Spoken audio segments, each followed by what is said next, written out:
Bonjour à tous et bienvenue dans un nouveau vlog, une nouvelle semaine de vlog. On est lundi et on est post-brive, c'est un petit peu compliqué mais ça va le faire. Semaine de rentrée également. Je viens vous parler de mes lectures terminées, de ma lecture terminée, d'une lecture en cours et d'une lecture que je vais commencer et d'un livre audio aussi.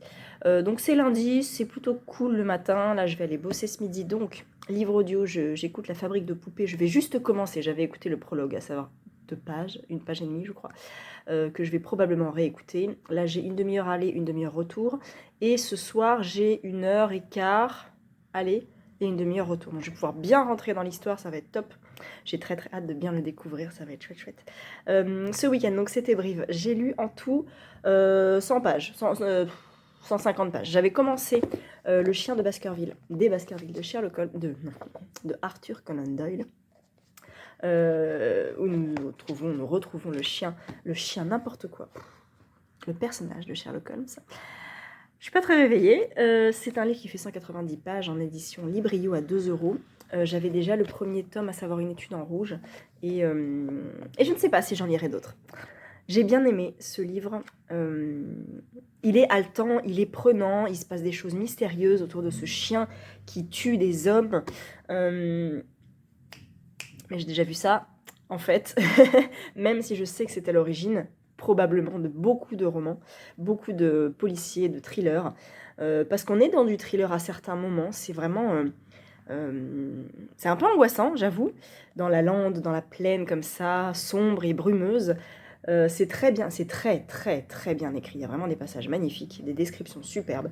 C'est pour ça que, et j'en suis désolée Mag si tu passes par là, je préfère le style d'Arthur Conan Doyle à Agatha Christie, mais je ne remets absolument pas en cause les écrits de Agatha Christie, je continuerai à les lire, contrairement peut-être à Arthur Conan Doyle, j'avoue, parce que il m'a pas appris grand-chose, même si j'ai passé vraiment un bon moment, même si la fin est très intéressante. En fait, c'est pas la fin qui importe, c'est tout le contexte dans lequel va se dérouler le roman. Il y a un homme qui est mort, qui est Sir Charles Baskerville, et en fait, le manoir des Baskerville a une espèce de malédiction, ça plane un espèce de mystère autour de ce manoir que Sherlock Holmes et Watson vont essayer de résoudre, mais ils vont demander du coup aux habitants du manoir, à la famille Baskerville d'avoir des informations, et ils vont découvrir des choses autour de cette famille, et c'est plutôt ça qui est intéressant, plus que la résolution de l'enquête et du meurtre. Et c'est ça qui m'a un petit peu embêtée, c'est que moi je m'attendais à une fin et j'ai une fin tada. Voilà, c'est très, très auditif hein, ce que je vous fais, mais j'ai passé un bon moment, vraiment, c'était très intéressant. Je suis très contente de l'avoir lu. Pardon, parce que c'est un gros classique, mais le problème est aussi que j'y ai passé 3 jours, entrecoupé de la foire de Brive, donc pas méga concentré. Des fois le soir on lisait 3 pages, des fois j'en lisais 20, et j'aurais dû le lire un peu plus rapidement. Je pense aussi j'aurais peut-être été un peu plus immergée dans l'histoire, mais je ne regrette pas. C'était sympathique, ça se lit très bien, et encore une fois c'est très bien écrit. Je ne sais pas si j'en lirai, je ne sais pas lesquels je lirai d'autres, si j'en lis d'autres. Là il n'y a pas du tout le détail. Ah si, tout à fait, d'accord. Le signe des 4 peut-être. Peut-être Le signe des 4 parce que c'est celui qui me dit le plus, enfin qui m'interpelle le plus parce que je le connais de nom. Les autres, Les 6 Napoléons, Un scandale en Bohème, Le diadème de Beryls, Le problème final, Les hommes dansants, 13 enquêtes élémentaires, je ne sais pas. La bande mouchetée, je ne sais pas du tout, mais j'en lirai pas tout de suite. Je démarre, donc pas aujourd'hui parce que j'ai pas le temps, mais demain, le Agatha Christie, La nuit qui ne finit pas, qui était la lecture Agatha Christie, donc qui est la lecture du mois de novembre, que j'aurais dû commencer le vendredi. Et en fait, j'aurais dû lire vendredi, samedi, dimanche, vendredi, samedi, et dimanche, lundi, mardi, celui-là. J'ai inversé, donc j'ai commencé par celui-là, et maintenant je vais lire celui-ci, qui va me durer jusqu'à jeudi, donc mardi, mercredi, jeudi, parce que jeudi, je commence la carte postale que j'ai acheté à Brive. Là, celui-là, on est sur du 250 pages. J'ai commencé, parce que je l'ai fini dans le train, celui-là, et j'ai commencé celui-là dans le métro. Je sais plus où j'en suis. Oh, j'ai pas lu grand-chose, hein. J'ai dû lire 15 pages. Allez, je mets mon petit marque-page Agatha Christie là-dedans. Excusez-moi, je suis un peu prise. Il y a toujours un tout petit résumé, donc je vais vous le lire. L'arpent du gitan. Excusez-moi. L'arpent du gitan, Michael avait tout de suite aimé la beauté sauvage de cette propriété. On racontait que les gitans l'avaient maudite, que d'étranges accidents s'y produisaient, mais Michael n'était pas superstitieux.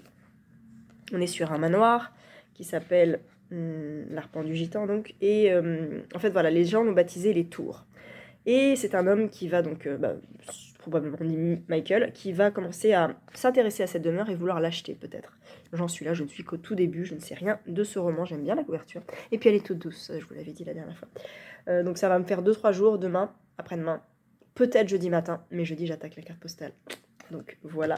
Au niveau de l'Iliade, on est pas mal, hein, je ne l'ai pas du tout avancé. J'ai lu les 2 premiers chants, et vu que c'est un jeunesse, je pense que je peux lire 2 chants par 2 chants, tranquillement, à l'allure que Mag nous a... à l'allure à laquelle Mag nous a proposé cette lecture. J'arrive à parler français. Je vais essayer de le lire voilà, tous les 2 jours, peut-être tous les 2-3 jours. Les chants sont courts, hein. En tout, il fait 200 pages le truc, hein. Même pas, 190. C'est écrit gros, voilà. Donc ça sera la lecture qui me suivra un peu tout le mois, même si je pense la dégommer avant. Voilà pour les nouvelles. J'ai rempli un petit peu mon carnet de lecture. Je l'ai complété un petit peu, mais au final, j'avais pas grand-chose à mettre. Aujourd'hui, beaucoup d'audiobooks. Je vous reprendrai donc demain. Demain, je commence le Agatha Christie. J'ai rien reçu au niveau des colis vendredi, ni... Ah, peut-être aujourd'hui, j'irai voir la boîte aux lettres. C'est pas plus mal parce que j'ai un peu craqué à Brive. Donc, je vais essayer de me calmer. Et je tiens mon obaye jusqu'à Montreuil. Un achat maximum. Voilà. Je ne sais pas lequel. Je ne sais pas quel est l'achat indispensable qui fera mon mois de novembre. Mais voilà, je vais essayer d'être... Au niveau de la palle, j'en ai 26. 26 achats. Et 25... Ouais, j'en ai 51. J'ai 51 livres à lire. Voilà. Bah écoutez, je vous reprends demain et bonne journée. Bonjour tout le monde, on est mardi et je viens vous parler 2 petites minutes parce qu'hier j'ai pris pas mal la voiture et j'ai pu avancer avec la fabrique des poupées. J'ai pu bien avancer, j'ai lu 105 pages et c'est trop bien. Le narrateur, il faut que je regarde qui c'est, mais j'ai déjà entendu sa voix dans un audiobook. Je me demande si c'est pas un King, mais il a une voix très, très posée, un peu grave, très interpellante. Je ne sais pas si ça se dit, mais en tout cas voilà, ça accapare le lecteur et j'aime beaucoup.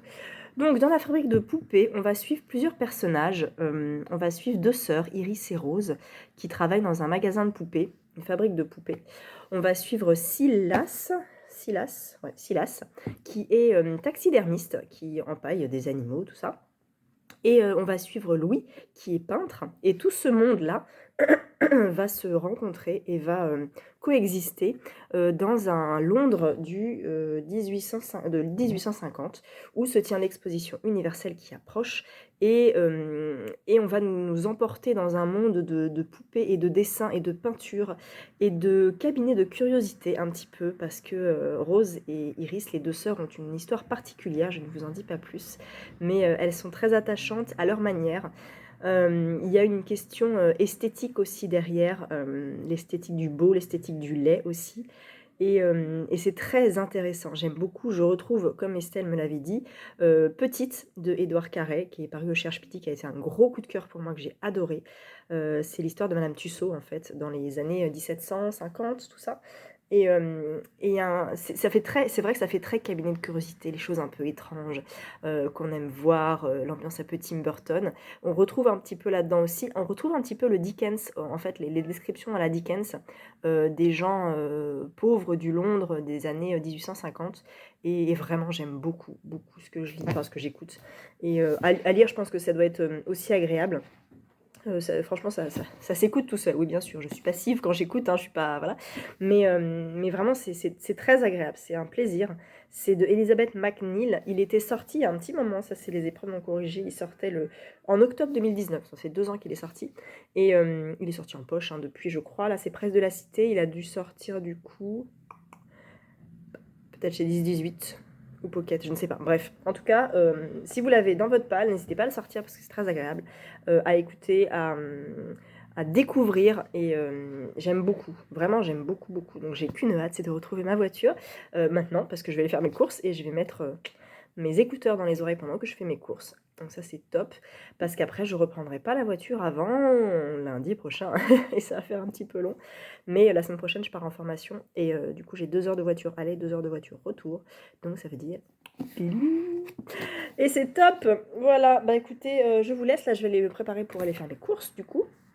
Et cet après-midi, ce soir, je prends La nuit qui ne finit pas. J'ai lu 15 pages et j'espère en lire 150. Je suis très ambitieuse. Pour le finir demain, parce que jeudi, je commence la carte postale et j'ai très envie de le lire. Et je suis déjà très en retard sur mes lectures parce qu'aujourd'hui, en fait, était prévu le début de Meurtre et tarte au citron meringuée.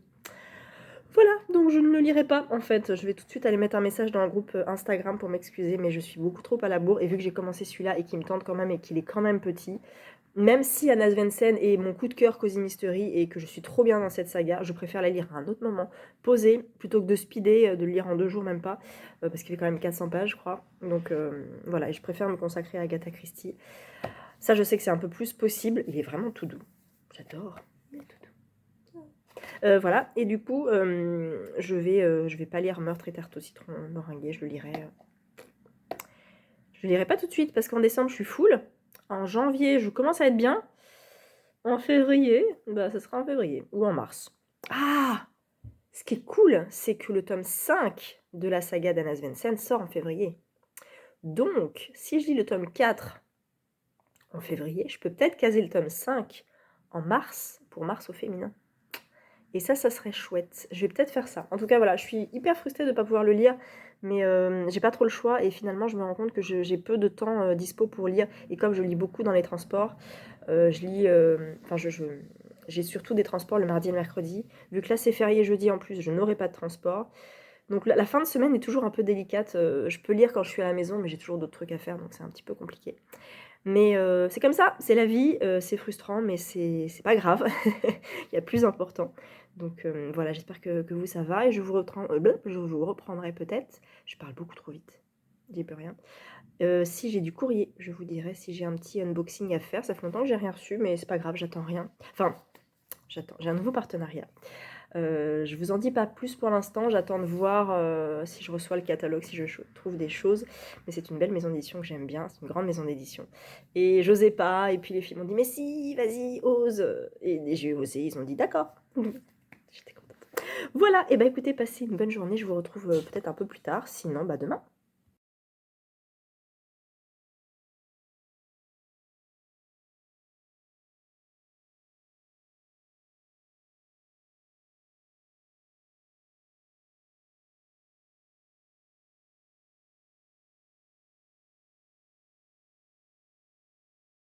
Voici ma palle. Voilà, alors pour certaines, c'est pas grand-chose, hein, mais pour moi c'est énorme, c'est beaucoup trop. Alors là, il y a ceux que je dois lire en novembre. Ça bientôt, ça jeudi, ça le troisième tome, Little Heaven, j'ai trop envie, et du coup Meurtre et tarte au citron, malheureusement je vais devoir l'annuler. Et la dernière partie de la Divine Comédie. Derrière, bah, c'est les pas pressés, mais celui-là il est programmé, hein. Ça c'est pas du tout programmé, oh là là, pas du tout, ça je devais lire en juin je crois, j'ai pas eu le temps. Oh là, il me fait trop trop envie, et puis voilà. Et c'est La Sœur de la Tempête, je devais lire aussi. J'ai pas eu le temps, ça c'est un petit peu ce que j'ai acheté à Brive. Ah, celui-là, il est programmé pour février aussi. Ah, faudrait que je lise le petit. Il est tout petit, je peux le caser, mais je dis ça pour tous. Celui-là, je vais l'écouter en audio. Et ça, on va les lire avec Ludivine, lecture du chapitre bientôt. Nuit d'été. Justine, si tu passes par là, il est là, hein, je sais. À chaque fois que je le vois, je pense à toi. Je vais le lire, mais je ne sais pas quand. Mes petits cosy de Caro. L'Odyssée, donc ça, c'est pour plus tard. Ça, c'est ce que j'avais acheté à la conférence féministe avec Lorraine Bastide et Chloé Delhomme. Et il est trop, trop bien. Je l'avais feuilleté. Et c'est un petit peu une vulgarisation des femmes qui ont marqué le féminisme. Femmes artistes, en fait. Et c'est bien parce que c'est juste 2 pages. Vous voyez là un petit peu la biographie. Biographie un petit peu fictive. Et il est très très beau. J'aime beaucoup. Donc, voilà. C'est des femmes pas forcément connues. Bon, Virginia Woolf, on connaît. Mais il y en a plein d'autres que je ne connais pas du tout, dont je n'ai jamais entendu parler. Et toujours, je suis toujours très curieuse, donc voilà, j'avais pu le faire dédicacer par Chloé Delhomme parce qu'en fait, elle a écrit la préface. Donc, j'ai pu le faire dédicacer. Voilà toutes les femmes qui sont présentées.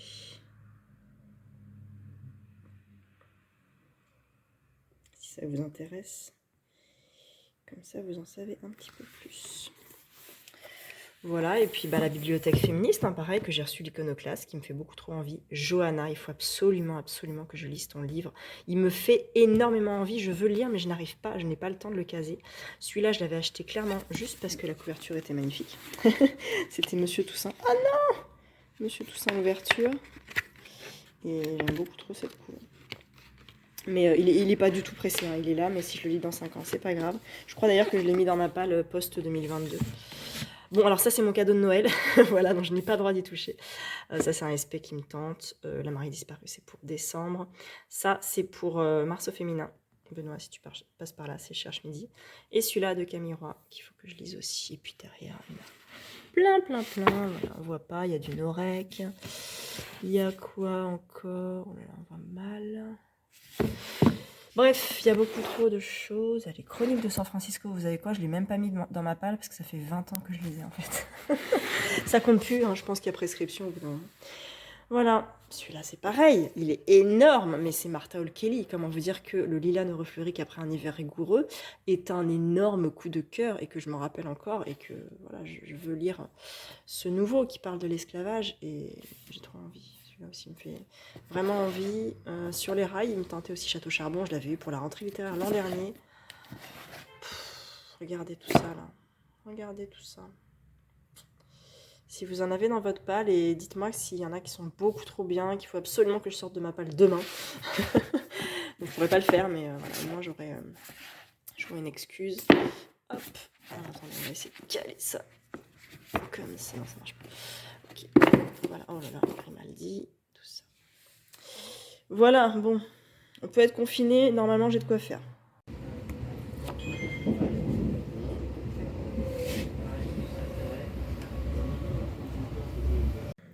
Je vous reprends, on est mercredi après-midi, je suis rentrée du boulot. J'ai reçu un petit colis de chez Pocket, un petit, que je vais ouvrir avec vous, que j'ai pré-ouvert. Et je viens vous parler de ma lecture terminée. Je suis trop contente. C'est Une nuit qui ne finit pas, de Agatha Christie.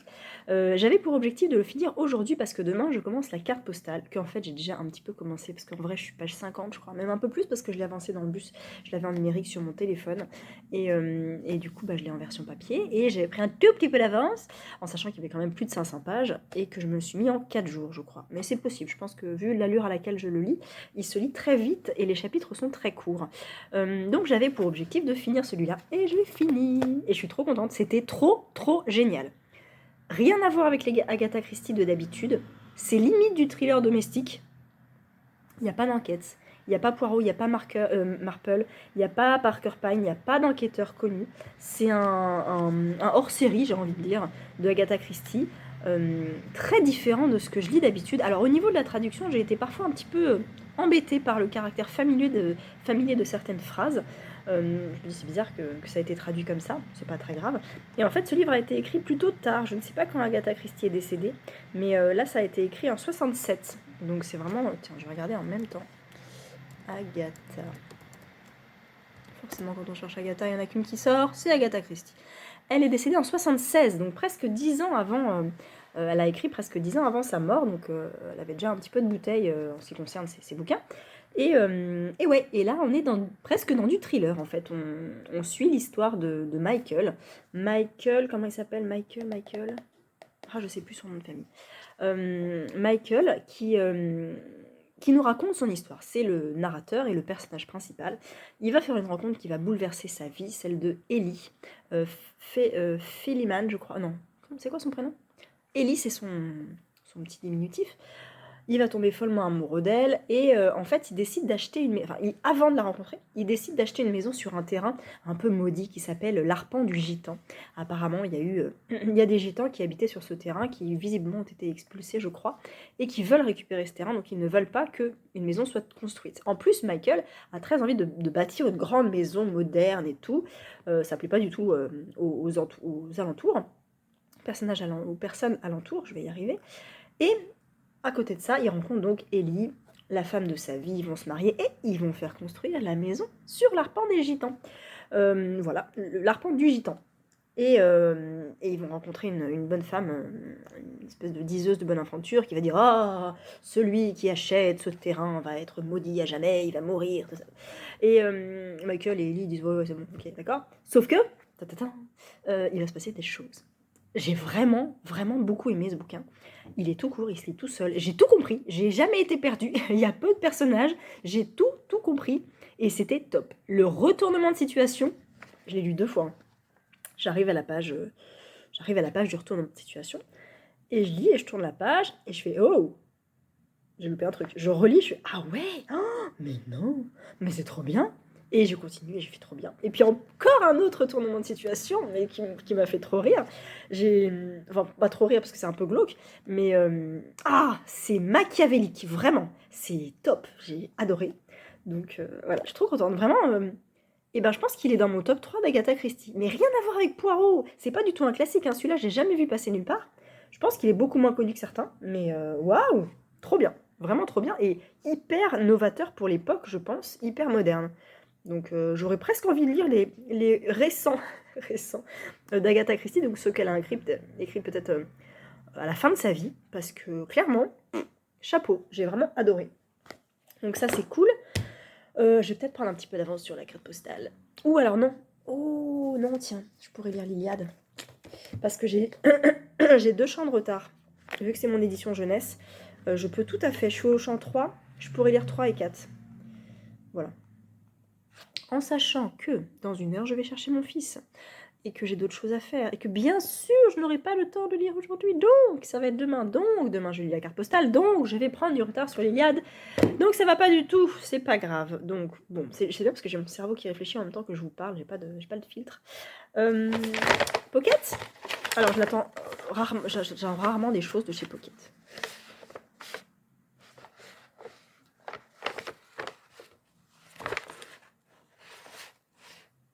Ah, Chambre Noire de Karine Gilbel, qui vient de sortir, qui est tout petit.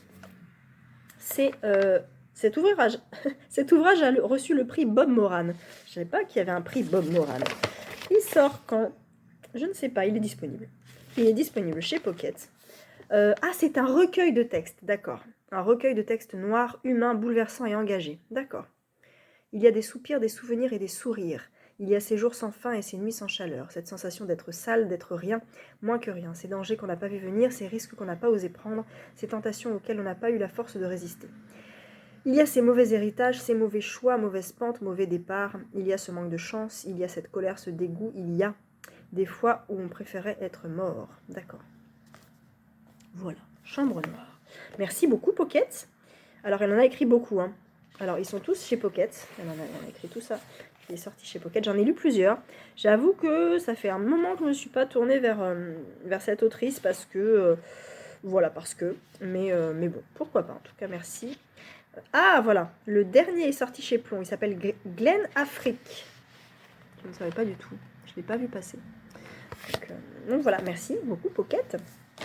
Voilà, donc là je vais bientôt aller chercher mon fils, ça veut dire que je vais avancer la fabrique des poupées. Mais c'est trop bien. Et oui, je vous ai pas repris. Je sais plus. Je suis arrivée page 150 du coup. Donc c'est bien, en fait, c'est cool. Ah oui, j'ai pas fait mon comptage de pages, faut que je le note. Parce que lundi, j'ai lu 105 pages et mardi, en allant faire mes courses, c'est ça, je vous ai pas repris après. En allant faire mes courses, j'ai écouté 50 pages quand même. Hein. C'est cool. C'est écrit gros, j'adore. Je vous l'ai déjà bien vendu, je crois. Et sur Insta, on m'a dit « Ah, ça a l'air trop bien, je vais l'acheter à cause de toi, grâce à toi. » Donc voilà, je suis trop contente pour le Agatha Christie. Je m'attendais tellement pas à ça. C'est vraiment une super bonne surprise. Donc voilà, je vais régler les 2-3 petites choses que j'ai à faire. Et après, je vais aller chercher mon fils. Il faut que je parle sur Insta des marque-pages qu'on avait fait avec Estelle pour le challenge lecture 2021. Parce que je ne l'ai pas du tout mis à jour, il faut que je le mette à jour. J'ai fait énormément de lectures et on avait fait une douzaine ou une quinzaine de petites cases à cocher. Donc je vais les remplir, je pense que j'ai tout rempli, il me semble. Ça serait pas mal que je m'inquiète un petit peu de ça pour vraiment bien le remplir et l'avoir entièrement rempli pour la fin décembre.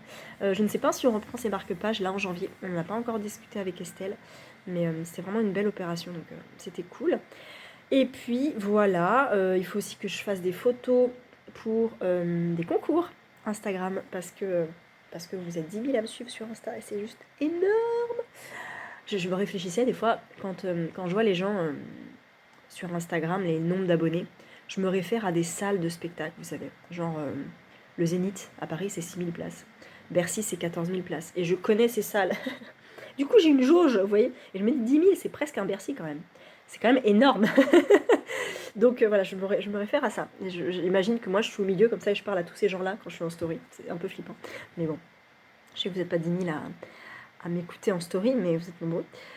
Donc je vais faire un petit concours parce que j'ai 2 maisons d'édition que j'affectionne particulièrement qui vont vous faire gagner des livres. Mais quand vous verrez ce vlog, il y aura déjà un concours qui sera fini et un qui sera probablement en cours. Donc voilà. Eh bien écoutez, je vous reprends. Alors, plus tard non. Demain, c'est pas sûr. Vendredi, je pense. Donc ça veut dire que j'aurais bien avancé la carte postale. Et j'ai trop hâte. J'ai trop hâte. Il se lit tellement bien. J'en entends tellement bien que j'ai trop hâte. Je vous reprends les vendredis et j'ai avancé la carte postale. J'ai tellement bien avancé la carte postale que je suis ici. Voilà. Je suis au livre 2. En fait, j'avais déjà commencé un petit peu. J'étais arrivée page 70 à peu près. Donc c'était là. Voilà, j'avais lu ça. Et hier, j'ai lu tout ça. Et j'aurais pu tout lire hier, clairement. Je n'arrivais pas à le lâcher. C'est hyper prenant. Donc c'est l'histoire d'une carte postale. C'est l'histoire de Anne Berest. C'est son histoire, c'est l'histoire de sa famille. Durant la Seconde Guerre mondiale, donc même en amont de la Seconde Guerre mondiale, dans les années 30. Et c'est une famille juive qui va peu à peu voir qu'il se passe des choses en Allemagne. Et c'est leur histoire. En fait, Anne Berest va voir sa mère en expliquant que voilà, devrait savoir cette histoire-là parce qu'en fait, en 2003, ils ont reçu cette carte postale là, qui est sur la couverture avec 4 prénoms. Ephraim, Emma, Noémie, Jacques. Et au dos de cette carte postale, il y a l'Opéra Garnier. On ne sait pas qui a envoyé cette carte postale et Anne Berest va décider de faire des recherches justement 20 ans, non pas 20 ans plus tard puisqu'on est pas en 2023, mais des années plus tard. Elle veut savoir qui a envoyé cette carte postale à sa famille, qui sont ces gens, quelle est leur histoire. Et du coup, elle va en parler à sa mère qui, elle, a des souvenirs, des écrits, des liens avec eux, c'est normal. Et du coup, elle va raconter à Anne Berest cette histoire-là. Écoutez, des livres sur la Seconde Guerre mondiale, j'en ai lu des dizaines. Je peux maintenant dire des dizaines. Je pense que j'en ai lu au moins une trentaine. Et je suis complètement fascinée par cette histoire. Parce que c'est hyper prenant au niveau... alors, au niveau écriture, c'est pas méga poétique, c'est pas méga recherché, mais c'est des dialogues, ça fuse, ça s'enchaîne. On est avec eux, en fait, c'est réaliste, c'est un témoignage qui a existé, ce n'est pas fictif. Donc c'est leur histoire, donc déjà c'est prenant par rapport à ça. En plus, c'est une période de l'histoire qui a toujours des choses à dire, et c'est important de les connaître. Cette histoire-là est très touchante parce que les personnages... Les personnes, c'est pas des personnages, après tout, c'est des gens qui ont existé. Ces personnes-là, on va découvrir leur histoire et on va s'attacher à eux à partir de 1930, en fait, jusqu'au début de la guerre. Donc, quand la guerre est déclarée, on les connaît déjà. On sait qu'ils courent un grave danger, malheureusement parce qu'ils sont juifs. Et ils attendent d'avoir la nationalité française pour être tranquilles, parce qu'ils ne sont pas français, c'est les Robinovitch. Ils sont russes, en fait. Et ils veulent aller en Palestine, mais finalement, il y en a qui vont rester en France parmi cette famille-là. Et ceux qui vont rester en France, c'est Ephraim, Emma et leurs enfants. Et ils veulent avoir la nationalité française. Donc il va y avoir cette attente-là des papiers de la nationalité française. Malheureusement, ils ne vont pas l'avoir. Malheureusement, la guerre approche. Malheureusement, Hitler arrive chancelier. Et il se passe tout un tas de choses déjà sur Paris. On sent que petit à petit, les Juifs ont droit à faire de moins en moins de choses. On leur impose l'étoile jaune. Donc petit à petit, comme ça, on sent que ça gronde malheureusement. Nous, on connaît l'histoire, mais eux ne la connaissaient pas. Et on connaît déjà ces personnages, en fait. On sait que ça va pas le faire du tout, qu'ils sont en danger, en fait. Et le fait de les connaître en amont nous fait nous attacher encore plus à ces personnages-là. Et on ne peut pas lâcher le bouquin. Je vous promets, j'aurais pu lire d'une traite. J'ai lu 100 pages hier, mais vraiment parce que j'avais des choses à faire. Je vais essayer de lire encore aujourd'hui parce que il est incroyable ce bouquin. Et oui, c'est encore un témoignage sur la Seconde Guerre mondiale, mais ce n'est pas un témoignage fictif. Ce sont des gens qui ont existé. Et il faut lire sur la Seconde Guerre mondiale. Il ne faut pas oublier, il faut avoir ce devoir de mémoire, je le dis à chaque fois, mais c'est très important, parce qu'après eux, il n'y aura plus personne pour nous le raconter, et il faut lire des livres comme ça. Donc voilà, je suis là, il me reste 300 pages. Très honnêtement, j'aimerais bien lire 150 aujourd'hui et le finir ce week-end. Je pense que c'est complètement possible. Donc je viendrai vous en reparler sûrement quand je l'aurai fini. Je ne sais pas si je pourrai vous prendre ce week-end, mais pour sûr, je clôturerai le vlog lundi, ça c'est clair. Comme il est tôt, il est à peine 9 h, je ne suis pas encore allée à la boîte aux lettres parce que il est 9 h. Et peut-être mon facteur fait le pont, je ne sais pas. En tout cas, voilà, j'ai regardé le carnet de bord de Estelle, je suis même en train de le revoir, et c'est trop bien, Brive. Je suis encore un petit peu à Brive, hein, vous voyez, et il faut que je change mon planning de lecture, parce que bon, j'ai un concours à préparer, j'ai des oraux potentiellement qui peuvent tomber à partir de février, et je pense que le mois de février, je ne vais pas me faire de planning de lecture. Comme ça. Si j'ai besoin de lire des bouquins en lien avec mon concours, je peux les lire, je vais les lire, je dois les lire.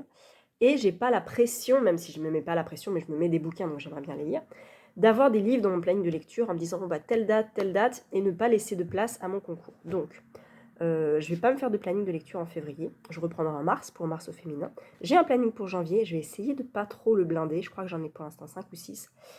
Mais voilà, j'ai même envie d'alléger celui de décembre.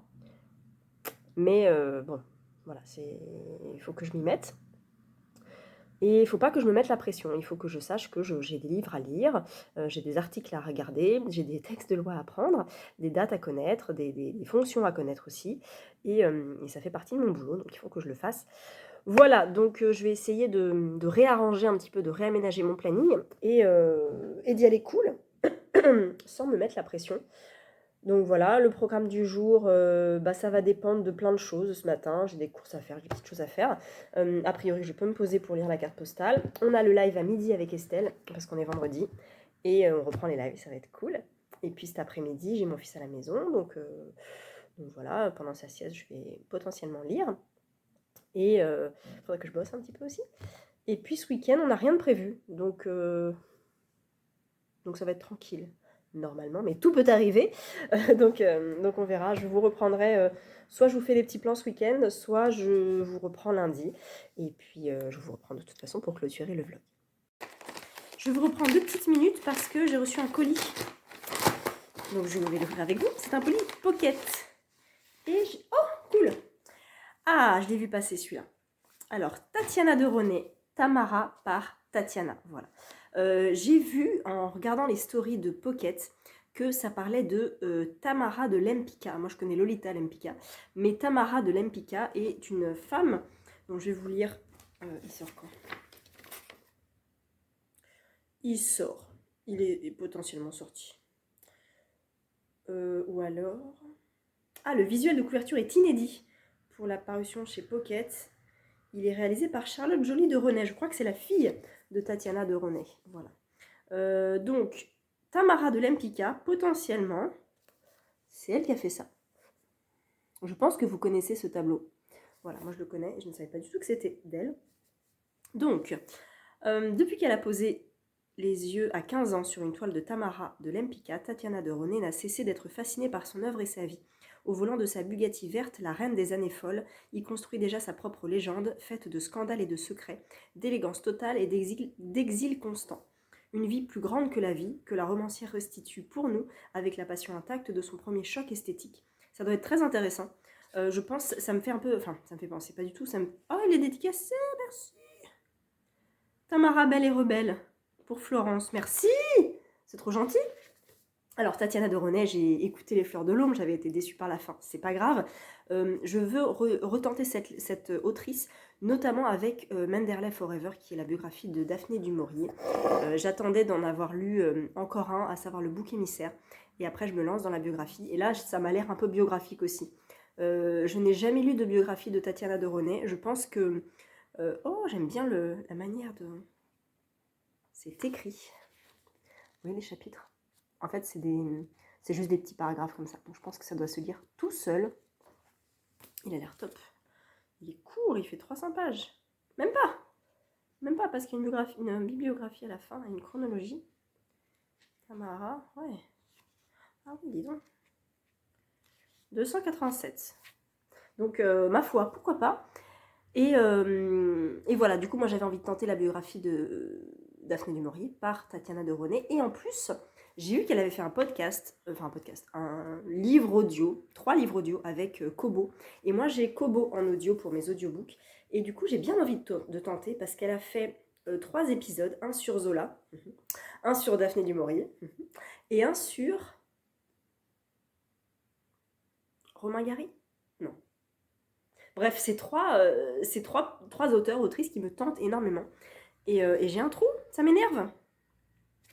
Je le sais, je l'ai vu passer, je voulais les prendre. Donc il est vraiment pas impossible que je les prenne en audio. Et comme ça, bah voilà, j'ai sa nouvelle biographie de Tamara de Lempicka. Donc est-ce que potentiellement Lolita Lempicka pourrait être la fille de Tamara de Lempicka? Je ne sais pas, franchement j'en sais rien. Peut-être qu'il y a plein de Lempicka dans le monde, j'en ai aucune idée. En tout cas, merci beaucoup Pocket, c'est top. Je me suis fait un petit thé, j'ai des petites pâtes de fruits, pardon, pour patienter jusqu'à midi. À midi, c'est le live, et là, je vais lire la carte postale. Et je vous reprends un petit peu plus tard, peut-être cet après-midi, si j'ai réussi à avancer un petit peu la carte postale, peut-être demain, peut-être dimanche, peut-être lundi, je ne sais pas. J'ai retrouvé en fait les podcasts de Tatiana de René, c'est sur Virginia Woolf, Émile Zola et... J'ai dit quoi? Daphné du Maurier, je vais y arriver. 2 auteurs et un auteur et 2 autrices. C'est sur Kobo, ça s'appelle Territoire intime. Voilà, si vous cherchez. Et moi, je pense que je vais me le procurer en audio parce que j'ai beaucoup trop envie d'en savoir encore plus sur Zola, encore plus sur Daphné du Maurier et encore plus sur Virginia Woolf. Voilà, je continue à lire la carte postale avant le live et je n'arrive pas à m'arrêter. Je suis à la page 229. J'ai lu 29 pages du coup là en 15 minutes. J'arrive pas à l'arrêter. Estelle, tu vois, je vais faire le live à midi, mais je vais vite le reprendre après. Non, je plaisante, mais c'est marrant parce que là, c'est la deuxième partie. La première partie, c'était l'histoire de la famille Rabinovitch, et là, c'est plus l'histoire de Anne, l'autrice, qui fait des recherches, qui va voir un détective privé pour savoir qui a envoyé cette carte postale, quoi. Et c'est à l'époque actuelle, mais comme on est déjà tellement ancré dans cette histoire, on est immergé totalement dans cette histoire, que moi, ça va, l'autrice, elle peut m'écrire tout ce qu'elle veut, je la suis. Ça fait partie des auteurs comme ça, des livres où c'est bon, je suis dedans, il n'y a pas de problème. Tu m'emmènes où tu veux, je te suis, il n'y a pas de souci. Je me décide à vous reprendre un peu plus tard dans la journée, il est 14h30. Mon fils fait la sieste et là, en fait, je vais répertorier toutes les personnes qui ont participé au concours de l'iconoclaste pour gagner soit les Grandes Oubliées, soit des Diables et des Saints. J'ai un peu de boulot et je me dis que j'allais parler en même temps avec vous. Alors peut-être que je garderai pas ça, peut-être que je le garderai, peut-être que ça vous saoulera. J'en suis désolée, vous pouvez zapper cette partie si vous voulez. Mais je voulais vous parler d'Instagram et de mon rapport à Instagram en même temps. Et de pourquoi je suis là et de comment ça se fait que... pourquoi je suis là en fait. Donc voilà, je vais essayer de parler en même temps, ce qui n'est pas évident du tout. Mais je vais essayer de le faire. Il y aura sûrement beaucoup de vous avez été hyper nombreux à participer. Hop là. Et moi, j'ai ouvert mon compte en mars 2016, je crois. Donc ça date, on est d'accord. Au début, j'avais peu de personnes qui me suivaient. En fait, avant, j'avais un autre compte, plutôt danse, yoga, tout ça et tout. Et je postais de temps en temps des photos de bouquins.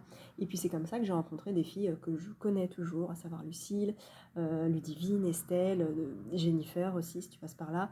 Plein de gens comme ça avec qui j'échangeais sur les bouquins, mais j'avais pas de compte bouquin en fait, parce qu'à l'époque, Bookstagram n'existait pas peut-être en fait, ou n'était pas aussi en essor qu'actuellement. Et je me suis dit, tiens, je vais faire un compte, pourquoi pas, uniquement pour les bouquins. Donc c'est comme ça que j'ai commencé. Ma première photo, c'était un bouquin de Zola.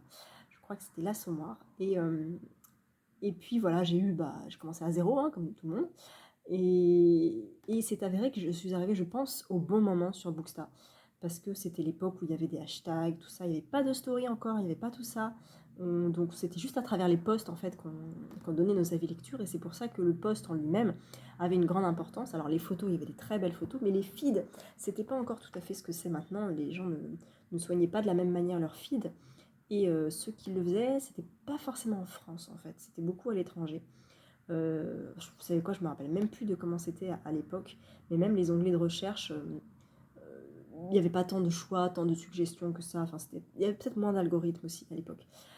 Et, hop. Et donc, moi, j'ai commencé à poster sur Instagram mes avis lecture parce que j'avais envie de parler bouquin. Et à force de partager, de tout ça, j'ai eu plus de monde. Et puis j'ai commencé à faire des rencontres de copines Insta, à discuter en fait en message privé au début. Et en janvier 2017 est arrivé Benoît du Cherche Midi qui m'a proposé mon premier service presse. Donc à l'époque j'avais peut-être 1200, 1500 abonnés, je ne sais plus exactement. Et on ne peut pas jouer sur les deux, non. Je réponds en même temps. Du coup, j'ai eu mon premier service presse qui était... je vais y arriver. Qui était Le cri du corps mourant de Marcel Audiard, petit-fils de Michel Audiard, paru donc au Cherche Midi, qui malheureusement a été une grosse déception pour moi, mais c'est pas grave. Et vous savez, c'est ce moment où vous avez votre premier service presse et vous osez pas dire à la maison d'édition que vous n'avez pas du tout aimé parce que vous avez peur de ne plus rien recevoir de la maison d'édition. J'en ai quand même parlé à Benoît, il m'a dit c'est pas grave, il n'y a pas de problème, je comprends. Adorable. Et puis j'ai eu d'autres services presse comme La Voix cachée de Parinouche Sagnier qui avait écrit Le voile de Téhéran que j'avais adoré. J'avais été tellement heureuse qu'il m'envoie celui-là que j'ai énormément aimé aussi. Et c'était Robert Laffont. Non, c'était pas Robert Laffont, c'était qui? Si, c'était peut-être Robert Laffont. Donc grosse maison d'édition. Et puis après, j'ai pas cherché à en avoir plus. J'ai eu quelques messages d'auteurs aussi qui voulaient m'envoyer leur bouquin. Donc au début, je disais oui, tout ça, parce que j'avais pas trop de service presse. Et puis en fait, ça s'est vite enchaîné parce que plus on a d'abonnés, plus on est visible. Et plus on est visible, plus les maisons d'édition nous voient. Et plus les maisons d'édition nous voient, plus ils nous voient comme une vitrine, encore une fois. Hein, on n'est pas, c'est pas anodin, bien sûr, mais quand on en a conscience et quand on sait le gérer, pour moi, c'est pas un souci du tout. Donc j'ai commencé à recevoir plusieurs services presse, plusieurs partenariats. Et j'ai eu la chance, grâce à Lucille, que je remercie beaucoup si elle passe par là, d'avoir un partenariat grâce à Pocket. Et j'ai découvert Emmanuelle, que j'affectionne beaucoup parce que c'est une femme extrêmement proche des lecteurs, passionnée de lecture, hyper accessible et hyper passionnée, hyper souriante. Et c'est très agréable de discuter avec elle. Et c'est là où j'ai découvert Pocket et les apéros polars et le prix polar Pocket et toute une équipe hyper impliquée avec Camille qui bossait là-bas aussi à l'époque, je ne sais plus, bref, il y avait Camille, Emmanuel et je ne sais plus, bref. Et c'était incroyable en fait de pouvoir rencontrer des auteurs en petit comité en fait, on était peut-être 15 et tout. Et puis ça s'est enchaîné, j'ai eu la chance, énorme chance de pouvoir déjeuner, on était 10, hein, déjeuner avec Maxime Chatham, quand même, de rencontrer d'autres auteurs comme ça pour les apéros polars. On était un petit groupe, de beaucoup recevoir de service presse Pocket. Je les remercie toutes les semaines. Et à chaque fois, c'est trop, mais voilà, c'est juste adorable. Donc voilà, Insta, c'est ça mon rapport avec Insta. C'est que du plaisir en fait, c'est que du partage. Même si des fois je me mets la pression pour mes plannings de lecture, il n'y a que moi qui me mets la pression toute seule. En fait, je dois rien à personne. Si je veux arrêter demain, j'arrête demain. Et c'est pas grave en fait. Donc moi, ça me fait plaisir de discuter sur Instagram, de partager, et maintenant sur YouTube aussi, mais beaucoup de gens qui me regardent sur YouTube viennent d'Instagram, donc moi c'est comme ça, j'arrive pas du tout à noter en même temps, ça va pas du tout. Hop. Et, et je continuerai tant que ça me plaira, et puis le jour où ça me saoule, bah, j'arrêterai. Et j'aurai gagné une grande communauté hyper bienveillante et hyper adorable avec qui j'aurai plaisir à continuer à discuter. Ça, si ça se fait sur une autre plateforme, et bah, ça sera sur une autre plateforme, mais c'est pas un problème. Si ça se fait pas, et bah, peut-être on échangera nos mails, peut-être voilà, mais c'est pas grave. Si tout s'arrête demain, vraiment, c'est pas grave. Alors, ça m'embêterait d'effacer tous mes posts en fait, que mon compte soit hacké. Ça, j'avoue que ça m'embêterait un petit peu parce que pardon, mais j'ai combien de posts? J'en ai beaucoup. J'ai posté sur ce compte-là 1852 photos. C'est beaucoup quand même. Donc j'avoue que ça m'embêterait un petit peu que tout ça disparaisse. Mais a priori, au final, c'est juste du matériel, quoi. C'est pas grave. Donc tant pis, si tout ça disparaît demain, et bah tant pis. Je suis pas Instagram, c'est pas ma vie. Ma vie, c'est ma famille, mon boulot, mon fils, mon mari et les amis, la famille. Et du coup, Insta, ça vient après, même si j'y passe beaucoup de temps. Vloguer, ça me fait plaisir parce que ça ne me prend pas sur mon temps personnel, je le fais, enfin si, ça me prend sur mon temps, ça me prend pas sur mon temps de famille, ce que je veux dire.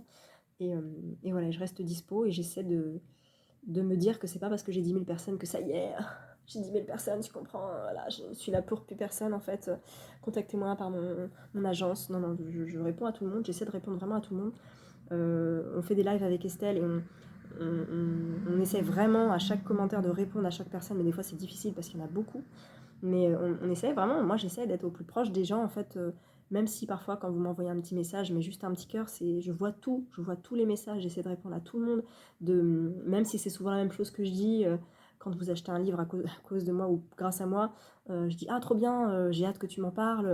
Quand on me dit ah bah tiens t'as lu celui-là, enfin tu vas lire celui-là, c'est cool et je réponds oui j'ai hâte de le découvrir. Je réponds souvent les mêmes choses, mais c'est vrai en fait, c'est vrai tout ce que je vous dis est vrai. J'ai pas de filtre, je fais pas semblant en fait, donc je suis assez transparente avec ça par rapport à vous aussi. Et donc du coup voilà, ce concours, je le fais vraiment avec des maisons d'édition que j'affectionne énormément. Et ça me fait plaisir et je note tout, je mets un petit cœur à chaque commentaire, je reporte les noms, tout ça. Alors des fois je le fais, des fois je regarde, je mets des cœurs, je regarde les participations et au moment de faire le tirage au sort, je rentre, voilà, j'ai les 50 commentaires, je dis que j'en ai pris entre 1 et 50 par exemple et je regarde le commentaire associé à celui qui est tiré au sort. Je regarde si la personne suit bien mon compte, respecte bien les conditions et qu'est-ce qu'il a mis comme commentaire. Parce que si c'est juste je joue pour machin truc, bonjour, merci, au revoir, non. Voilà, juste la politesse, hein, la base, j'ai envie de dire. Donc je regarde ça. Mais là, je prends le temps, voilà, vous voyez, de bien répertorier tous les pseudos. Je le ferai aussi pour le prochain concours parce qu'il y a plus de livres à gagner et moi, je m'y retrouverai mieux. Mais là, c'est vrai que le concours se finit ce soir et je suis un peu à la bourre. Donc là, j'ai déjà 24 personnes, 24, 48. J'ai 50 personnes déjà et je suis vraiment pas au bout des commentaires. Vraiment pas. Donc je vais essayer de faire ça. En fait, j'arrive pas à parler et à écrire en même temps, ce n'est pas possible, donc je vais vous laisser là. Mais voilà, tout ça pour vous dire que moi, je suis sur Instagram depuis longtemps et si je peux rester longtemps encore, et ben, ça sera très bien. Mon but, c'est de partager la lecture, de partager des bouquins, d'en parler avec vous, de peut-être vous faire craquer. Mais dites-vous que moi aussi, je craque. Enfin, je suis l'influenceuse influencée. On en parle toujours avec Estelle, Mag, Angie, tout ça. Enfin, c'est classique, quoi, en fait. Et c'est pas parce qu'on a 10 000, 20 000, 50 000, 100 000 abonnés que 100 000, ça va être chaud quand même. Il faut les atteindre, les 100 000, je pense pas qu'on les atteigne. Et c'est vraiment pas le but. Mais on ne changera pas, en fait. C'est pas ça le but pour nous. C'est Bookstagram. On n'est pas modeuse, lifestyle, beauté et tout. Après, je sais pas du tout comment ça se passe, mais j'ai l'impression que c'est un peu plus ardu, ce milieu-là. Il se tire un peu plus dans les pattes. Je sais que des fois sur Booksta, c'est un peu compliqué parce qu'il y en a qui abusent peut-être un peu. Et moi, j'ai envie de vous dire, maintenant, ça me passe un peu au-dessus de la tête, en fait. C'est bien, ils sont là, c'est bien. Moi, ça m'intéresse pas, je les regarde pas, en fait. Donc, je suis passée outre, c'est peut-être là, j'ai peut-être pris un peu de bouteille. Mais comme ça fait longtemps que je suis sur Insta, j'ai connu Insta sans les stories, sans les IGTV, sans les lives, sans tout ça, juste avec le post Instagram, la photo. À la base, c'était des photos Instagram. Et puis après, on a parlé de bouquins. Je m'étais appliquée à un moment donné de faire des super belles photos, mises en scène et tout. Maintenant, ouais, enfin, je vais pas dire j'ai plus rien à prouver, mais c'est vrai que je sais que j'ai des gens qui me suivent.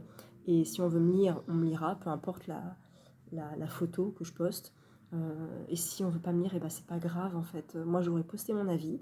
J'en aurais parlé parce que si c'est un service presse, j'estime que je dois en parler, même si c'est juste à travers une story. Je dois bien ça à la maison d'édition, même si c'est un service presse envoyé comme ça gentiment, sans que j'ai rien demandé. Donc voilà, après, je fais ça vraiment pour le plaisir. Et tant que ça me prend pas sur mon temps de famille, et ben je le ferai. Donc voilà, tout ça pour vous dire merci de me suivre. Et sur YouTube, parce que vous êtes quand même nombreux. Et sur Instagram, où vous êtes beaucoup trop nombreux. C'est trop bizarre. Mais ça me fait super plaisir. Donc voilà, moi je change pas, ne changez pas, continuez à m'envoyer des messages, je continuerai à y répondre. Et puis voilà, lisez, lisez surtout. Bonjour tout le monde, on est lundi, je viens clôturer ce vlog et j'ai plein de choses à vous raconter. J'ai 3 lectures dont j'aimerais vous parler. Une finie, une en cours et une en cours. Donc on va commencer par celle en cours. C'est l'Iliade d'Homère. J'ai avancé 2 champs hier, donc je suis pas loin, je suis au champ 6. J'ai acheté la version jeunesse parce que la version adulte, pour moi, la version intégrale, normale, je n'y comprenais rien, mais rien, vraiment rien, et ça m'agaçait parce que je veux connaître cette histoire. En fait, la version jeunesse, je comprends pas beaucoup plus, en fait, parce que c'est de ma faute, hein, je connais rien. Des noms, je ne sais pas qui est Diomède, je ne sais pas qui est Aphrodite, enfin vite fait, Priam, Paris, Pandaré, tout ça, enfin, voilà, c'est des noms que je ne maîtrise absolument pas. Donc je confonds, donc je ne sais pas qui est la femme de qui est le fils de qui, et ça me pose problème. Tant pis, c'est de ma faute. Je regarderai en plus les vidéos de François Bunel sur les grands mythes. Je sais pas si vous êtes flou ou si c'est moi. Je sais pas, ou est-ce que c'est la lumière, c'est le matin, tout ça. Bref, on n'est pas très réveillés. Donc voilà, je continue, mais j'attends quand même qu'il se passe quelque chose. Et là, il y a les Troyens et les Grecs, les Achéens, c'est ça, ils s'appellent? Ils s'appellent les Achéens. Achéens, non, Achéens, je pense. C'est le peuple grec, en fait, qui se fait un peu la guerre, tout ça, tout ça. Voilà. Donc là, on est sur la dernière année de la guerre de Troie, visiblement. Je sais que s'il y a des profs de français qui me regardent, elles vont m'assassiner parce que c'est une honte de ne pas connaître ça. Mais ouais, j'ai un peu honte, j'avoue, de ne pas connaître ça. Et je pensais, en lisant la version jeunesse, que tout allait être beaucoup plus clair. Au début, ça l'était, et puis là, ça commence à se compliquer. Et puis, je vous avoue que les combats, moi, c'est pas trop ma came. Donc, j'attends de voir. Le seul souvenir que j'ai de l'Iliade, ou de peut-être de l'Odyssée, en fait. Dans les deux cas, c'est Ulysse. Hein. C'est que sa femme, Pénélope, tisse toute la journée, et que la nuit, elle détisse tout ce qu'elle a tissé dans la journée. Voilà, c'est tout ce que je sais d'Homère, enfin du récit d'Homère. Voilà, c'est un petit peu léger hein, quand même. Je sais qu'ils ont un fils qui s'appelle Télémaque. Et d'ailleurs, pour l'anecdote, parce que ça tout le monde ne le sait pas, c'est que en danse classique, les télémaques sont un pas de petites batteries. Les petites batteries, c'est, vous savez, des petits entrechats, des choses qui se font avec les pieds et tout, des petits sauts. Ça, c'est de la petite batterie. Ça concerne le bas de jambe, en fait, du genou au pied, le bas de jambe, parce que ça va très vite. Et la petite batterie, c'est des petits battements en général. Donc, je vous dis des sauts de chat, des entrechats, des sauts, des soubresauts, des changements de pied, tout ça. Et donc, il y en a 3 Télémaques. Et quand j'étais petite, quand j'avais 11 ans, que j'étais au conservatoire, on m'expliquait que Télémaque était le fils de Ulysse et Pénélope, et blablabla. Donc voilà, je sais ça, je sais un autre pan de l'Iliade, en fait, voilà, que vous ne connaissez peut-être pas. Donc les Télémaques, il y en a 3, et c'est des pas de petites batteries en danse classique. Voilà, vous pourrez briller en société grâce à moi. L'Iliade, donc je vais le continuer, hein, de toute façon, progressivement, parce qu'on a 100 jours pour lire... Ah, attendez, c'est 100 jours pour l'Iliade ou 100 jours pour l'Iliade et l'Odyssée? Non, je crois que c'est les deux. Parce qu'il y a 25 chants dans l'Iliade et 25 dans l'Odyssée, il me semble. Ou 26 et 24. Donc on fait un chant tous les 2 jours. Donc je pense que c'est ça. C'est 100 jours pour Homère.